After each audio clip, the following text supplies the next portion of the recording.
Okay, well, I hope you enjoyed the last three presentations and that they were enlightening and illuminating and maybe even a little exciting and optimistic and maybe a little bit sexy. Well, guess what? Our last presentation on short term investments is going to be boring. But, that's good because short term investments have to be boring. Right. We don't want excitement with money we need in 3 months, 6 months, a year. We need stability. And that's what we get from short term investments. So let's get started on slide 55 with short term investments, a review. Usually you won't hear people say short term vehicles, short term investments. They'll say cash. You got your money in the market? No, it's all in cash. They don't mean it's under the mattress. They mean it's in one of the vehicles, one of the instruments investments that we're going to discuss in this presentation. As we said, short term usually means up to a year, sometimes 2 or 3 years, depending on the importance of the money. It's usually guaranteed or pretty darn close. I mean, we're going to take a look at a couple that aren't guaranteed, but they might as well be. Yeah. Because why? The investment community doesn't want you to believe that these things are not safe, even if they're not explicitly guaranteed by a bank or an entity of the government. They're very liquid. You can get your money out today, it's coming. We have a very low risk of losing principal, right? Hence, very low reward. Have you gotten that yet? Low risk, low return, right? High risk, hopefully high return. What are they paid? Well, 1%, 2%, 3%, sometimes more, sometimes less. For many years since the Great Recession, the global financial crisis in 2008 and 9, they were paying close to zero. Rates were rising 2015, 16 starting, and then slowly 17, 18, 19, and then COVID hit. Right. and then the rates went back down to zero, but the COVID-induced inflation in 2022 got the Federal Reserve Bank to ratchet up short-term rates dramatically. Where are they now? Well, that's part of your assignment. You're going to check out what some of these vehicles that we're going to discuss are paying right now. Yeah, and it's always good to check it out because it's a good thing to be a smart shopper. We like to say that it's a place to park your money, right? And we will also discuss very briefly the emergency fund that you hear quite a bit of in financial media. Everyone should have an emergency fund. Yeah, well, maybe. Okay. Slide 56. Come on, sweetheart. Let's move to slide 56. Thank you. I got to talk nicer to my computer. Why isn't it moving to slide 56? Okay, there it goes. Now it moved to slide 56. Okay. The interest on short-term investments comes in two manners. The way that we're most used to is the stated rate of interest. It's the most common form. It's also called the nominal rate, the named rate. You see a savings account, for example, paying 3%. Well, you put in $100, and at the end of the year, you'll have $103. That's how it works, right? But the other method, which is popular with some of the instruments we'll discuss, is called the discount basis. This is a method of earning interest on a security by purchasing it at a price below its redemption value. It's also called the maturity value, the face value, the par value. The difference is the interest earned. And the term we use is a cruise, not a ship, not going on a cruise on a ship. It's ACCRUES. It's an accounting term, and it means to grow. It means to expand and get larger. So we buy the entity, treasury bills, corporate paper, and we'll discuss these in more detail later on, for $4,800, for example. And then in 10 months or 5 months or 9 months, we get paid $5,000, and the interest would be the difference between the two. And that makes it easy for some of these instruments to be traded, as we'll see as we take a look at some examples. So remember that. Two different ways: stated interest rate or the discount basis. Now, what are the risks of short-term investments? Now, wait a minute, Piano. You told me that these were very low risk. Well, yes, very low risk of default. You're not going to lose your money. Your principal is safe, often guaranteed. But you have a very high risk of losing purchasing power, sometimes called inflation risk. These short-term investments barely keep up with inflation over the long term.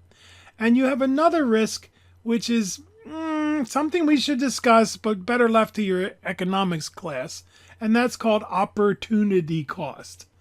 Yeah, it's a kind of a silly, ambiguous entity, but it's real. It's very real. And the risk of lost opportunity in short-term investments is very high. Unless your time horizon is short, there are several investment alternatives, almost all of which will give you a better rate of return. But there are people who are just too frightened to choose those other alternatives, so they keep everything in the bank. Well, that's their decision, but they are losing opportunity cost. And so repeat after me. There is no such thing as a risk-free investment. As a risk-free investment. You know, sometimes the risk is not losing money, it's other things. So keep this in mind if you ever are tempted to keep your life savings in the bank, which you're not going to need for 30 years. Slide 58. What are some of the types of short-term investments? Well, the ones are most often discussed are called demand deposit accounts. And these are savings accounts at banks, share accounts at credit unions. You know, they really are not savings accounts at banks, but no one they're share accounts legally, but nobody calls them that at the credit union. Did I say that right? Yeah. The savings accounts are at banks and the share accounts are at credit unions. And even though they're legally not savings accounts, when you go to a credit union, everyone calls them savings. Now, the banks always wanted to be able to pay interest on some checking accounts. So they created these things called negotiable order of withdrawals, NOW accounts. But they're still around if some banks might have them, but they've become obsolete. And now checking accounts can pay interest. They usually don't pay very much interest, but they still can. Also at banks and credit unions, they have money market deposit accounts, which have some limited check writing privileges, but nowadays most people just electronically move the money back and forth. Now, what's a money market account? Well, at a bank or a credit union, it's still guaranteed by the Federal Deposit Insurance Corporation for a bank or the National Credit Union Association for credit unions. But it's going to give you a little bit better tip, sometimes more, but a little better rate than your savings account or your checking account will give you. And they were modeled after the money market mutual funds, which we'll take a look at in subsequent slides. They are called demand accounts since the funds are available upon demand. You go into your bank or credit union and you have $77,000 in your savings account and you say, I want my $77,000. And they'll say, sure. They'll want to write you a cashier's check. And you say, no, I want it in cash. And they're going to say, oops, we don't have that kind of cash in the bank, in the credit union. Can you come back tomorrow? And you come back tomorrow and they've already called the FBI to report a suspicious financial transaction. And some people think it's $5,000 or $10,000. No, there's no limit. There's no number. It's just the bank or the credit union has to determine whether it's a suspicious transaction. And usually it's nothing to worry about. But think about this, folks. They're watching you. They like everything electronically. These accounts provide the highest level of liquidity and are usually guaranteed up to $250,000 per account by the government or the government agency, the Federal Deposit Insurance Corporation, the National Credit Union Association. Now, a cross between the money market and the savings account is the certificate of deposit. It's called a time deposit or a term deposit because you are telling the bank, hey, or the credit union, I'm going to keep this money on deposit for 7 days or usually not days, it's usually months, 6 months or a year. And so they'll say, cool, we'll give you a higher interest rate. What's the catch? Well, if you need the money before the 6 month, they're going to penalize you. Again, they're insured to that same $250,000 per investor. And next time you go into your bank or credit union, just look around and you'll see some posters that say, check out our CD rates. And that's what you're going to do online or in person in your assignment. You're going to check out some CDs, one year, 2 year, 5 year. There are CDs that are brokered. They are sold through brokerage firms, and they usually offer the higher yields than typical CDs, and you can sell them to maturity, which is kind of cool. But what's going on here? Right, the credit union or the bank is jonesing for cash. they need more deposits, so they've contracted with a brokerage firm to sell their CDs. So that's don't worry, it's all guaranteed, folks. But yeah, obviously they're probably hurting, and they might wind up in receivership, which is a fancy way of saying, oops, we screwed up. We're a bank. How do you know a bank is making money, folks?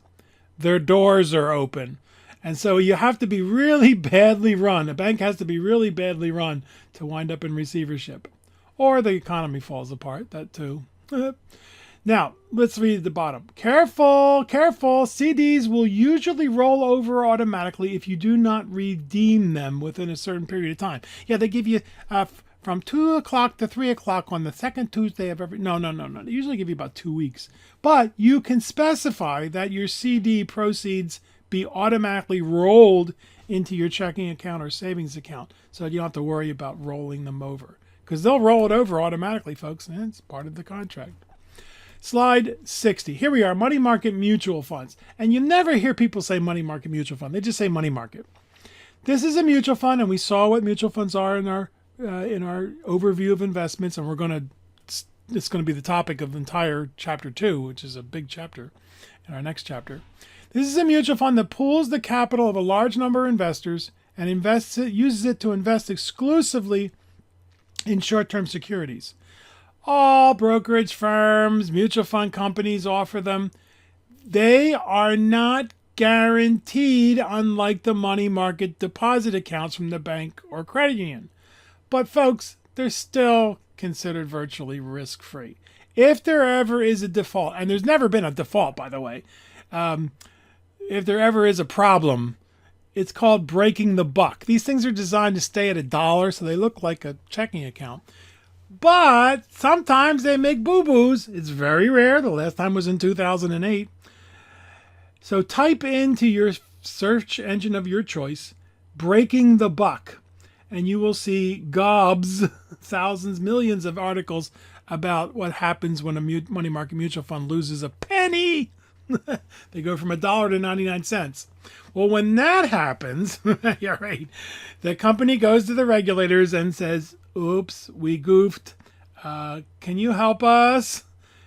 Can you allow us to take some of our money and put it into the money market so it doesn't go default? And if we're in big trouble, our competitors will step in with the blessing from the regulators. Why? Because they don't want people to believe that the money market funds are in danger of losing money. Nobody does. Nobody in the industry does. What happened in 2008, a company made some really bad choices. And then the government made some bad choices, at least in hindsight. They let Lehman Brothers, a company that had been around for over 150 years, they let Lehman Brothers fail. And some of the money markets that have been relying heavily on Lehman Brothers loans, commercial paper they're called, and we'll see them in a subsequent slide, they got in trouble. One mutual fund company, had two other money market mutual funds. One lost a penny, which is typical. One lost 3 cents, which is really bad. And I think before that, you got to go back another 25 years before you see a money market fund lose a penny. So it's very rare. Well, what happened? The industry stood up and said, "You dummies! People? It was a $3 trillion in these things." And so the Federal Reserve Bank came to the rescue. And they said, "Relax, everybody. Look, we will backstop all money market mutual funds for 6 months." So this was September 2008. And the world started, okay, we were going to go through the financial crisis here, but still, they were worried about the money markets. Because if people started pulling their money out of money markets, that would have been a serious problem. So they did that, and the brouhaha, calmed down. The craziness calmed down. And then after 6 months, they said, "We'll do it again. We'll backstop any money market mutual funds for 6 months until 2009, September 2009." And that seemed to avert a crisis in the world. So don't worry, folks. Your money in a money market mutual fund is safe. Unless the world ends, and then it doesn't matter where your money is. All brokerage firms, all mutual fund companies virtually have these things. So they're very, very convenient. And they used to give you checks. They didn't want you writing checks to your grocery store. They were for big ticket items. But now people just electronically transfer back and forth between their checking account and their money market mutual fund. Slide 61. Series EE savings bonds. Now, I don't know where the EE comes from, but these used to be very popular gifts for newborns because they were in paper form. And maybe you or your friends or family members have a few of these things hiding somewhere in a desk drawer that were purchased by Tia, Juanita, for you when you were born, and your parents forgot all about them. Well, pull them out. Why?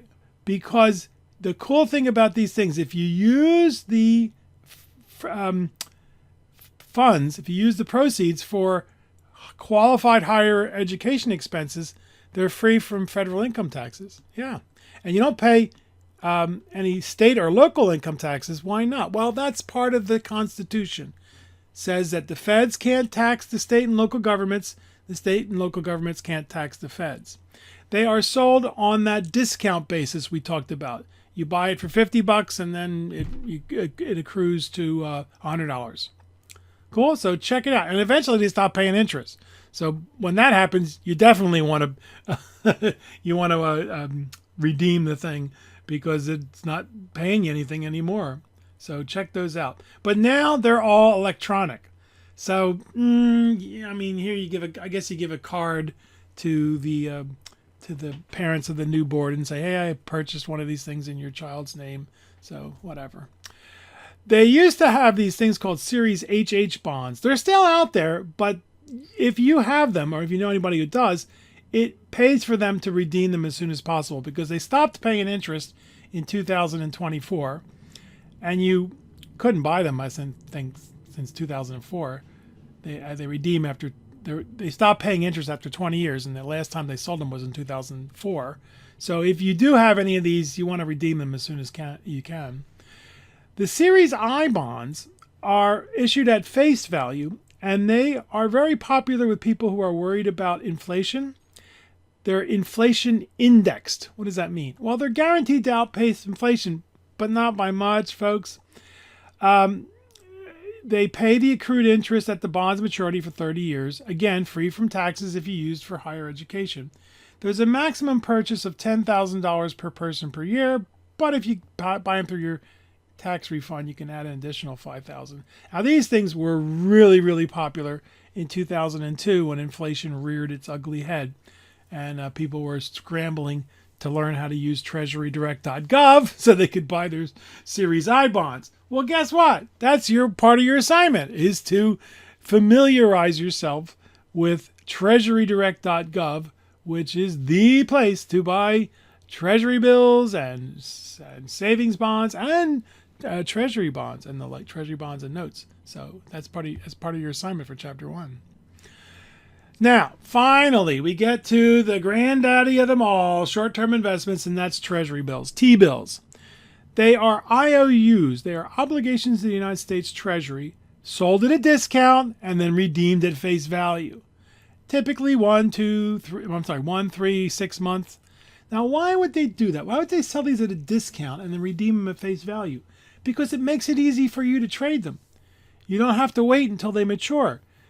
And as they get closer and closer to the maturity date, the price will go up according to market conditions. Make sense? Yeah, that makes it easy. These are often regarded as the safest of all investments. Remember the risk-free rate of return?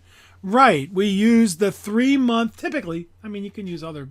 There's no formal declaration that you have to use the 3-month Treasury bill, but that's what the industry mostly uses. The 3-month Treasury bill is used as the risk-free rate of return. So you say, well, what's the current risk-free rate of return? People will look to the 3-month Treasury bill. And it's used as a benchmark for many other investments. Remember, the feds can't tax the states can't tax the feds, so you don't have to pay any state and local income taxes. And the cool thing about these things, folks, the Treasury did a really great thing. I think so. Even though people complain about the website, I don't think it's that hard to use. It's a little tricky to find stuff, but it's not that bad. Did it happen again? My apologies. This is happening more and more. The closed captioning has stopped working, and I don't know why. Let me see if I restart it, if it comes back. My apologies. I'm going to stop this. Pause. Did the closed captioning restart? No. Interesting. Well, folks, if you need closed captioning and if you use it through YouTube, go to YouTube. You can click on closed captioning in YouTube, and it will start doing the same closed captioning that I'm using right now because it's through Google. This is through Google Docs, and that is through YouTube, which is Google. And I don't know why that's happened. I don't think it's ever happened before, but it's happened to me a couple of times in the last few days. And so I had to restart the presentation. But you know what? I'm going to restart the presentation. I apologize. So just run over to YouTube and watch it on YouTube if you need the closed captioning. Or better yet, if you need closed captioning, contact me immediately. We have a wonderful service called 3C Media Solutions that will close caption the presentations using ADA compliant, Americans with Disability Act compliant closed captioning. So check it out. So as we said, they can be purchased directly from treasurydirect.gov, and it is a very cool thing. So check out treasurydirect.gov as part of your assignment. Slide number 64, commercial paper. What a silly name. Corporate paper, commercial paper. What are these things? Well, they're short-term unsecured promissory notes issued by corporations with very high credit standings.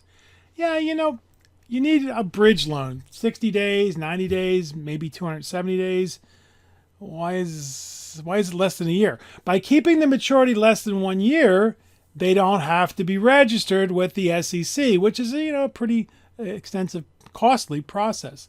So your Walmart or your Nike or your big company that everybody knows about, you can go to a bank and get a short-term loan, or you can get a better rate by issuing commercial paper. And the industry will basically say to you, okay, yeah, we'll buy your commercial paper, and we know you're going to pay us back in 90 days. They are usually sold in multiples of $100,000, and they don't want you to buy just one. That's why you've never heard of these things, because they're not for you and me, no. Who usually owns these?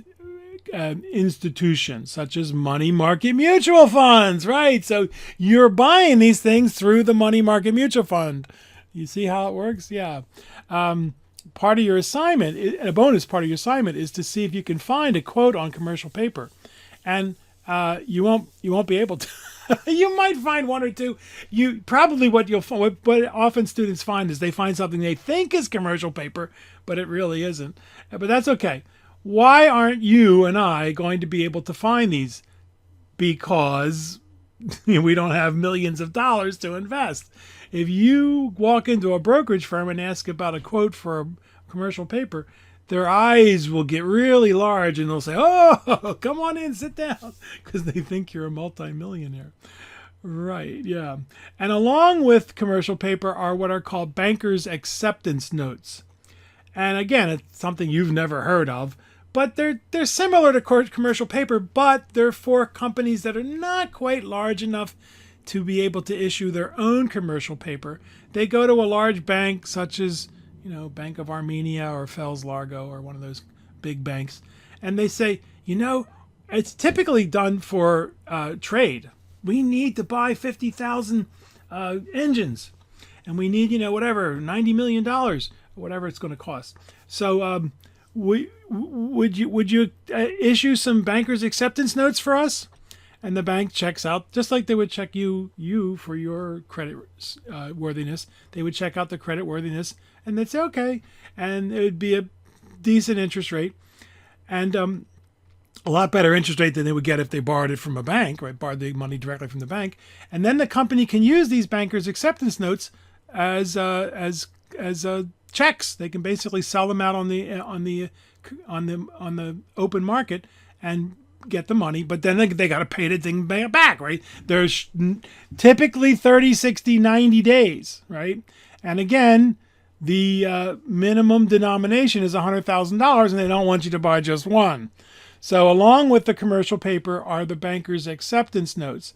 And again, you might find something that you think is a banker's acceptance note, and that's okay with me. We'll give you a point no matter what.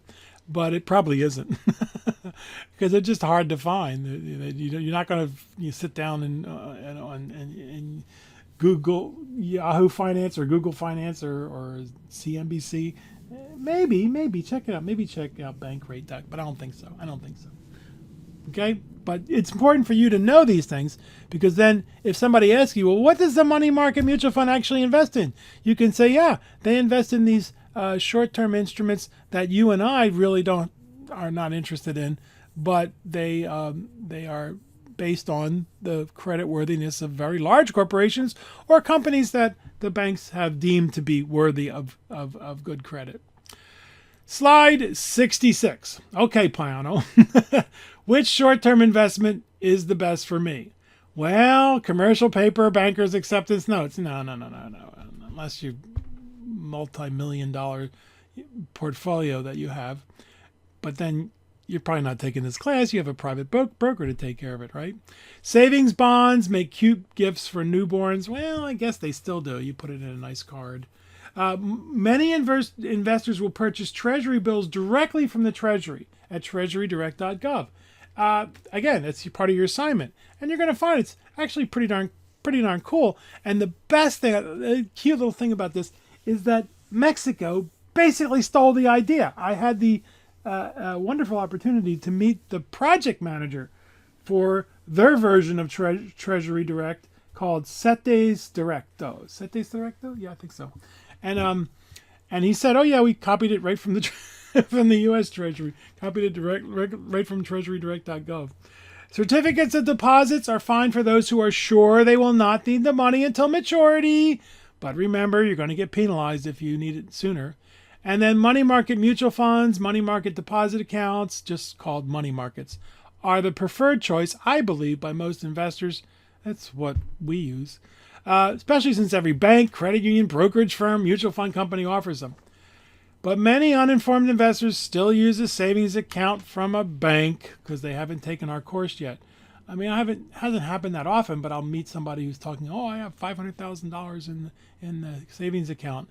And I say, you want to take my class? Yeah. Okay, so you decide, right?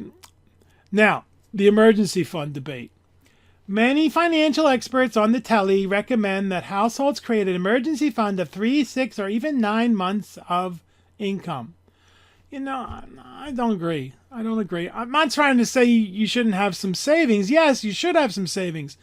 But I don't think it's a great idea to keep $50,000 in a savings account earning 1%, right? I would use that money instead to pay down high interest debt, especially credit card debt. You are adequately insured, right? And by the way, the Wealthy Barber, one of my favorite books, and David Chiltern, the author, agree with me. And what often happens with the emergency fund is that it doesn't necessarily get used for an emergency fund. It gets used for something else. But when it's in an investment, such as a mutual fund or stocks or bonds, it's a little harder to sell. Yeah, and if you pay down the interest on your credit card, well, if it's an emergency, if it's really an emergency, you can run it back up again. Now, folks, there's a caveat here. You're adequately insured and you're not a salesperson, self-employed, people who get laid off or work seasonally. Those people need real emergency funds. I mean, somebody gets involved in the mortgage broking industry, and things are going great. Interest rates are low, houses are selling, and they got this huge salary, and they're going, "Hey, this is my salary." No.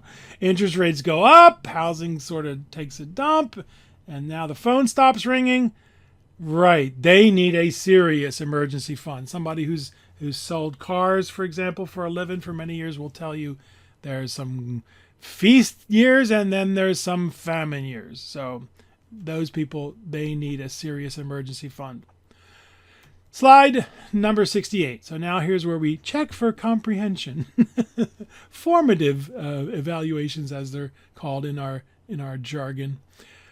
What is a mutual fund that pools the capital of a large number of investors and uses it to invest exclusively in short-term securities? These are money market mutual funds, just usually referred to as money markets. Money market mutual funds and their counterparts at banks and credit unions have rates close to CDs without the early withdrawal penalty. Now, what's the downside? If interest rates start falling, the money market fund will start falling with the interest rates. Your CD will stay fixed. Yes, your CD will stay fixed until it matures. What is a savings instrument in which funds must remain on deposit for a specified period? There is normally a penalty for early withdrawal. These are the CDs. If interest rates are going down, you can lock in a good rate. But you better hope you do not need the money until the CD matures. Now, what happens when interest rates go up? Well, you've locked in the money for a year, 2 years. For this reason, many banks and especially credit unions, because they're more on your side than banks in my humble opinion, will offer you what's called the bump, a CD bump. What does that mean? Well, they'll give you 1 or 2 times when you can bump up your CD interest rate to the current market rate. It's a nice little perk, especially if you've purchased a 5-year CD. Okay. Slide number 70. What are short-term unsecured promissory notes issued by corporations with very high credit standing, usually sold in $100,000 increments, denominations? These are commercial paper and their cousins, bankers' acceptance notes. They are normally only purchased by institutional investors, such as money market mutual funds, life insurance companies, pension funds, people who have millions of dollars to invest. And then what is a guaranteed demand account at a bank or credit union that normally pays little interest but will often be offered with a toaster or waffle iron, which makes it all worthwhile? That's a savings account. Some of you aren't old enough to remember when they used to give out toasters and waffle irons when you'd go down and open up a savings account at a bank. They did. I'm old enough to remember that. I mean, I wasn't old enough to invest yet, but I remember that. Slide 72. Who controls short-term interest rates? Well, it's actually the central banks of the in countries. In our case, the Federal Reserve Bank, usually just referred to as the Fed. It's responsible for setting short-term rates. The Fed is the banker's bank. It's an independent entity from the federal government, but it is overseen by the federal government.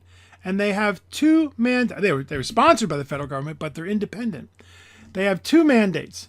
Their job is to encourage full employment, which is a fancy way of saying make the economy as strong as possible, get as many people employed as possible, produce as many goods and services as possible, and at the same time keep inflation in check. Ooh, these two objectives are often at odds with one another.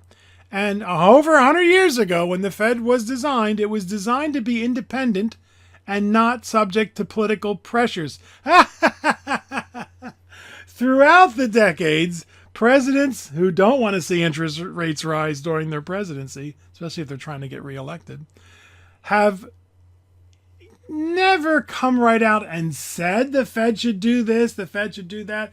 They've, said certain things that were hinted at. They were trying to get the Fed to listen to them. But along came Trump, Donald Trump, who was not happy with the Fed for doing their job in Obama's administration. He was jumping up and down, yelling that they should raise interest rates while Obama was president. But then when he was president, he was jumping up and down and saying they shouldn't raise interest rates. Right. As inflation ticked up in 2022, all eyes were on the Fed as they aggressively raised short-term interest rates. Now they have been lowering them as the economy and inflation has been cooling. But maybe not as quickly as some people are happy or would like to see.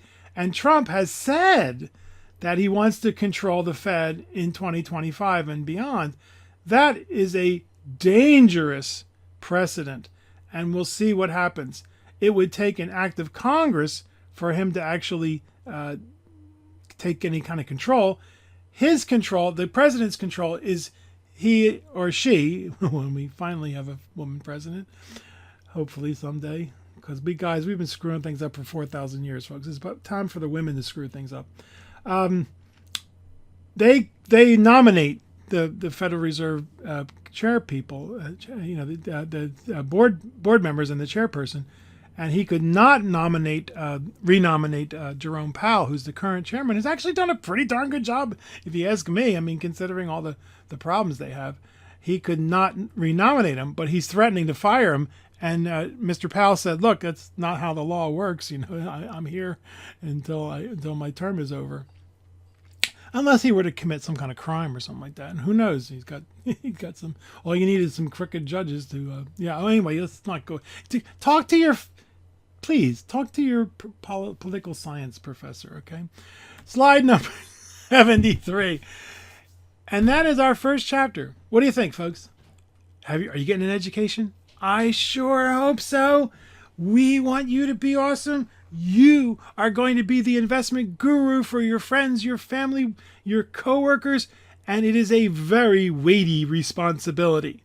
You are going to speak with authority, and you're going to study often and read and read and read and listen and watch and then do the assignments, and we're already so proud of you.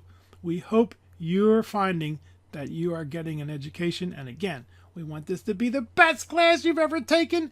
Thank you so much for being in our class. Now, our next chapter.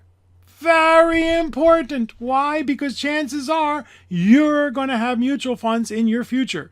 They are incredibly popular, especially with employer-sponsored retirement plans, which are most likely something that you're going to be exposed to when you go out into the unreal world and trade your life for your paycheck and the paycheck for the rent and the orthodontia and the veterinarian bills. So study hard, bring honor and glory to Southwestern College, and we'll see you in our next presentation on mutual funds, investments for the masses.